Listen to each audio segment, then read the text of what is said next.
how to make somebody stick to your pole when you're doing sticky pole. And it's just like when you're doing sticky hands. Remember, the idea of sticky hands is not to stick to the other person, but you want to make the other person ultimately stick to you.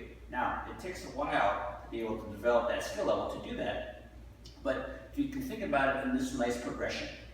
First, I have to learn to dance, then I have to learn to dance with somebody, then ultimately I learn how to lead the dance. All right? So, in the beginning, like I did in the previous video, first I have to learn to circle the motion for myself. All right? So I want to keep it roughly within, the cone of my body, so I'm not circling all the way out here, all wide. I don't want to learn to chase the pole. I just want to learn to circle the pole for myself. I don't want to chase the other person's pole.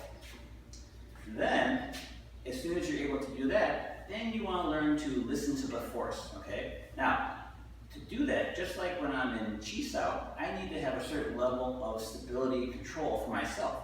Then when I do that, it's like I can feel the other person. Why? Because like with my shirt, okay? My shirt's attached to my body as it hangs on my shoulders. If I feel somebody pull on my shirt, I can feel that because there's a connection to my body. And I know to go with that force in whatever way it's happening. I can go with that force.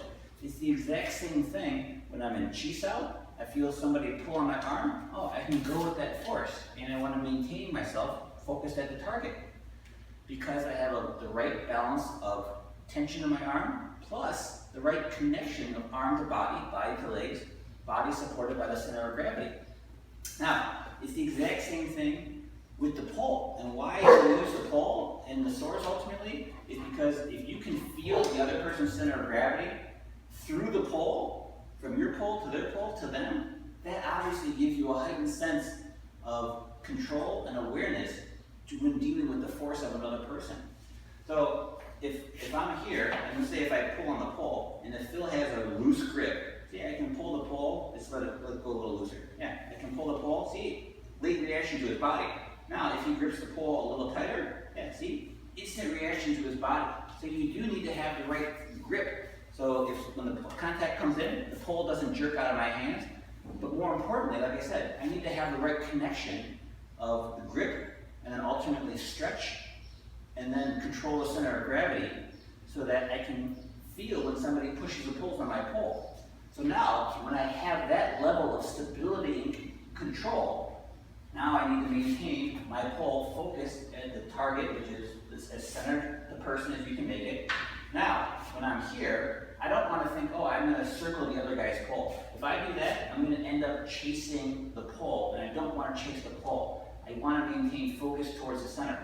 So when I have that stability for myself, I let the other person lead that motion, and as Phil does a circle, then I can follow that. But I feel him. Now, for example, he's here. Because of my stability, see how his pole jerked out a little bit here? Because he, at that moment, is actually pushing on my pole instead of focusing at the target. Now, when I focus at the target, and I maintain that balance, then I can feel when somebody's pushing off target, like Phil's doing there. Yeah, and learning the pole is a very challenging weapon to learn. This is not a knock on him. I mean, everybody goes through the learning process. If you think you're just going to get it, well, you're probably wrong. So you need to learn to maintain focus towards the other person. When both parties learn to maintain focus towards the other person, then I'm making that person stick to me. Now when I move to that, now if I see circles, now I feel that person as I move with that, and I'm maintaining the circle towards their center. You keep circling with that. And then I can go with it smoothly, no disconnection of the pole. You've got to go at a pace that you can handle. If he goes a little faster with it, then I can go faster with it too. But I don't want to be like out here when circling and disengage from that. If he circles, right here, see, I made a mistake. I circled and I went away from the target. But if I maintain focus at the target, as he circles with that, now I can maintain the capture of his force and control of myself at the same time. And then ultimately we can get into different drills where as he circles down with that, I can block with that, and I can go in for the attacks. I'll do future videos on that. But see if you can make that happen. And remember, the whole key to that is stability and control of yourself. When I have awareness of myself and he pulls on the shirt, I know where to go with it automatically. It's the same thing You know, if we're, let's say, we're chi sao,